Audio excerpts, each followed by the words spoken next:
بسم اللہ الرحمن الرحیم۔ حضرت موسیٰ علیہ السلام اور سامری کا قصہ۔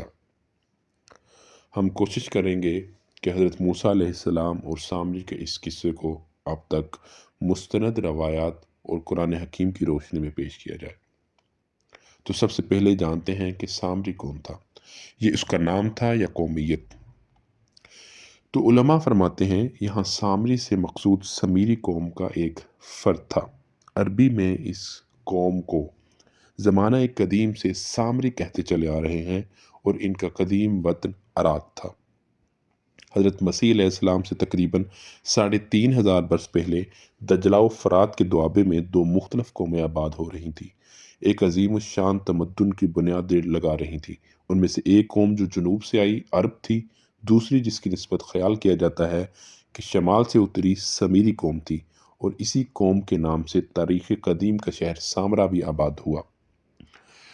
تو یہ سمیری قوم، ان کا اصلی وطن عراق تھا، مگر یہ دور دور تک پھیل گئے، اور اسی قوم میں سے ایک فرد حضرت موسیٰ علیہ السلام کو بھی معتقد ہو گیا، اور جب بنی اسرائیلی نکلے تو یہ بھی ان کے ساتھ نکل آیا، اور اسی کو قرآن نے السامری کے لفظ سے یاد کیا۔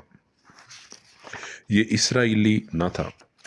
تو اب جانتے ہیں کہ حضرت موسیٰ علیہ السلام اور سامری قوم کے اس جادوگر یا اس فرد کی کہانی اور قصہ کیا تھا۔ حضرت موسیٰ علیہ السلام بنی اسرائیل کو جب مصر سے فرعون کے چنگل سے چھڑا کر اللہ تعالیٰ کے حکم سے دریا عبور کرائے تو آگے وادی سینا تھی۔ تو حضرت موسیٰ علیہ السلام جب جبل طور پر تورات لینے کے لیے تشریف لے جانے لگے تو بنی اسرائیل سے یہ فرمایا کہ میرے اعتکاف کی مدت 30 دن ہے، مدت پوری ہونے پر فوراً تمہارے پاس واپس لوٹ آؤں گا۔ ہارون تمہارے پاس موجود ہے، یہ میرے بڑے بھائی ہیں اور تمہارے تمام احوال کے نگران رہیں گے۔ مگر طور پر جا کر وہ مدت 30 کی بجائے 40 دن ہو گئی۔ اس تاخیر سے ایک شخص سامری نے فائدہ اٹھایا۔ اس نے جب یہ دیکھا کہ بنی اسرائیل حضرت موسیٰ علیہ السلام کی تاخیر سے مضطرب ہو رہے ہیں، آپس میں چہمگوئیاں ہو گئیں۔ اگر تم اپنے وہ تمام زیورات میرے پاس لے آؤ، یہ سامری کہنے لگا، تم نے جو مصریوں سے ادھار لیے تھے اور پھر واپس نہ کر سکے، میں تمہارے لیے فائدے کی ایک بات کر دوں گا۔ سامری کو ظاہر میں مسلمان تھا، مگر اس کے دل میں کفر و شرک کی نجاست بھری ہوئی تھی۔ پر جب بنی اسرائیلی تمام زیورات لا کر اس کے حوالے کر دیے تو اس نے ان کو بٹی میں ڈال کر گلا دیا اور اس سے گائے کا بچڑے کا ایک جسم تیار کیا، پھر اس میں سے ایک مشت خاک اس کے اندر ڈالی۔ اس ترکیب سے گائے کے بچڑے میں حیات کے آثار پیدا ہو گئے اور بچڑے کی آواز نکالنے لگا۔ اب سامری نے بنی اسرائیل سے کہا کہ موسیٰ سے تو غلطی اور بھول ہو گئی، وہ خدا کی تلاش میں جبل طور پر پہنچ گیا، تمہارا معبود تو یہ موجود ہے۔ صدیوں تک مصر کی غلامی نے بنی اسرائیل میں مشرکانہ رسوم و قائد کو پھیلا دیا تھا، اور وہ اسی رنگ میں کافی حد تک رنگے جا چکے تھے، اور گائے کے بچڑے کی پوجا ان کا قدیم عقیدہ تھا۔ ان کے مذہب میں اس کو بہت زیادہ اہمیت حاصل تھی، اسی لیے ان کے بڑے دیوتا ہورس کا منہ گائے کی شکل کا تھا، اور وہ عقیدہ رکھتے تھے کرۂ زمین گائے کے سر پر کام ہے۔ معلوم ہوتا ہے کہ تمام بت پرست اقوام میں گائے تقدیس اور گائے کے بچڑے کی پوجا عقیدے کی حیثیت رکھتی ہے۔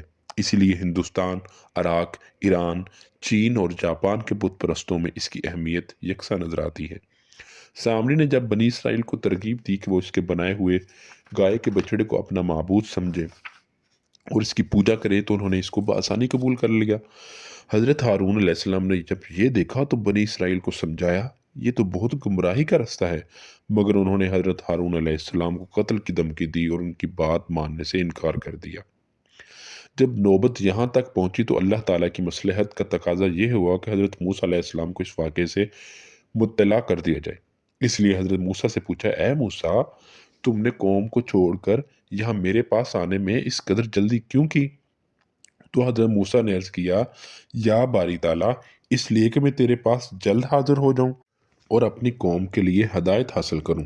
اللہ تعالیٰ نے اس وقت ان کو بتایا کہ جس کی ہدایت کے لیے تم اس قدر مضطرب ہو، وہ اس گمراہی میں مبتلا ہو گئے ہیں۔ حضرت موسیٰ نے جب یہ سنا تو ان کو سخت رنج ہوا، وہ غصے اور ندامت کے ساتھ قوم کی طرف واپس ہوئے۔ قوم سے مخاطب ہو کر فرمایا، یہ تم نے کیا کیا؟ مجھے ایسی کون سی تاخیر ہو گئی تھی جو تم نے یہ آفت برپا کی؟ یہ فرماتے جاتے تھے اور غیظ و غضب میں کانپ رہے تھے، حتیٰ کہ ہاتھ سے تورات کی الواح بھی گر گئی۔ بنی اسرائیل نے کہا، ہمارا قصور تو نہیں ہے، مصریوں کے زیورات کا جو بوجھ ہم ساتھ لے کر پھر رہے تھے وہ سامری نے ہم سے مانگ کر یہ کام کیا اور ہم کو گمراہ کر دیا۔ حضرت موسیٰ ایک جلالی نبی تھے۔ جلال میں آ کر انہوں نے اپنے بھائی ہارون علیہ السلام کی گردن پکڑ لی اور داڑھی کی جانب ہاتھ بڑھایا تو حضرت ہارون نے فرمایا، اے میرے ماں جائے، اے میرے بھائی، میں نے ان کو بہت سمجھایا مگر انہوں نے کسی طرح نہیں مانا۔ کہنے لگے، جب تک موسیٰ نہ آ جائے ہم تیری بات سننے والے نہیں، اور مجھے کمزور پا کر میرے قتل کا ارادہ کر لیا۔ جب میں نے یہ حالت دیکھی تو خیال کیا، اب اگر ان سے لڑائی کی جائے اور مومنین اور ان کے درمیان جنگ ہو جائے تو کہیں مجھ پر یہ الزام نہ لگایا جائے کہ میں تمہارے پیچھے قوم میں تفرقہ ڈال بیٹھا ہوں۔ اسی لیے میں خاموشی کے ساتھ تیرا منتظر رہا۔ پیارے بھائی، تو میرے سر کے بال نہ نوچ اور نہ داڑھی پر ہاتھ چلا، اس طرح دوسروں کو ہنسنے کا موقع ملتا ہے۔ ہارون علیہ السلام کی یہ معقول دلیل سن کر حضرت موسیٰ کا غصہ ختم ہو گیا اور اب سامری کی جانب مخاطب ہو کر فرمایا، اے سامری، یہ تو نے کیا کیا؟ سامری نے جواب دیا، میں نے ایسی بات دیکھی جو ان بنی اسرائیلیوں میں سے کسی نے نہیں دیکھی، یعنی غرق فرعون کے وقت جبرائیل علیہ السلام کے گھوڑے پر سوار حضرت جبرائیل علیہ السلام اسرائیلیوں اور فرعونیوں کے درمیان حائل تھے۔ میں نے دیکھا کہ ان کے گھوڑے کے سم کی خاک میں عصر حیات پیدا ہو جاتا ہے، وہ جہاں پر لگتا ہے وہاں پر سبزہ اگاتا ہے۔ تو میں نے جبرائیل کے گھوڑے کے قدموں کی خاک سے ایک مٹھی بھر لی اور اس خاک کو اس بچھڑے میں ڈال دیا اور اس میں زندگی کے آثار پیدا ہو گئے اور یہ بولنے لگا۔ حضرت موسیٰ نے فرمایا، اچھا، اب تیرے لیے دنیا میں یہ سزا ہے کہ تو پاگلوں کی طرح مارا مارا پھرے، اور جب کوئی انسان تیرے قریب آئے تو اس سے بھاگتے ہوئے یہ کہے، دیکھنا مجھ کو تمہارا ہاتھ نہ لگ جائے۔ یہ تو تمہارا دنیاوی عذاب ہے، اور قیامت میں ایسے نافرمانوں اور گمراہوں کے لیے جو عذاب مقرر ہے وہ تیرے لیے وعدہ الہی کی صورت میں پورا ہونے والا ہے۔ اور اے سامری، یہ بھی دیکھ، جو تو نے یہ گائے کا بچڑا بنایا، اس کو بھی میں آگ میں ڈال کر خاک کر دوں گا اور اس خاک کو دریا میں پھینک دوں گا کہ تجھ کو اور تیرے ان بے وقوف مقتدیوں کو معلوم ہو جائے کہ تمہارے معبود کی قدر و قیمت اور طاقت و قوت کا یہ حال ہے کہ وہ دوسروں پر عنایت و کرم تو کیا کرتا، خود اپنی ذات کو ہلاکت و تباہی سے نہ بچا سکا۔ الحاصل حضرت موسیٰ علیہ السلام جب ان معاملات سے فارغ ہو گئے تو انہوں نے خدائے جلیل کی جانب رجوع کیا اور رب جلیل سے پوچھا کہ ان کی ارتداد اور بے دینی کی سزا تیرے نزدیک کیا ہے؟ وہاں سے جواب ملا، جن لوگوں نے یہ شرک کیا ان کو اب اپنی جان سے ہاتھ دھونا ہوگا۔ نسائی شریف میں روایت ہے کہ حضرت موسیٰ علیہ السلام نے بنی اسرائیل سے کہا، تمہاری توبہ کی صرف ایک صورت مقرر کی گئی ہے، وہ یہ کہ مجرموں کو اپنی جان کو اس طرح ختم کرنا چاہیے کہ جو شخص رشتے میں جس سے زیادہ قریب ہے وہ اپنے عزیز کو اپنے ہاتھ سے قتل کرے، یعنی باپ بیٹے کو، بیٹا باپ کو اور بھائی بھائی کو۔ آخر بنی اسرائیل کو اس حکم کے سامنے سر تسلیم خم کرنا پڑا۔ تورات میں ہے کہ اس طرح 3000 بنی اسرائیلی قتل ہوئے، اور اسلامی روایت میں اس سے بھی زیادہ ہے۔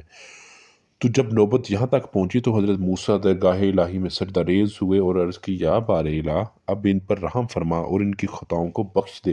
حضرت موسیٰ کی دعا قبول ہوئی اور اللہ تعالیٰ نے فرمایا، ہم نے قاتل و مقتول دونوں کو بخش دیا، اور جو زندہ ہیں اور قصوروار ہیں ان کو خطا معاف کر دی۔ تم ان کو سمجھا دو کہ آئندہ شرک کے قریب بھی نہ جائیں۔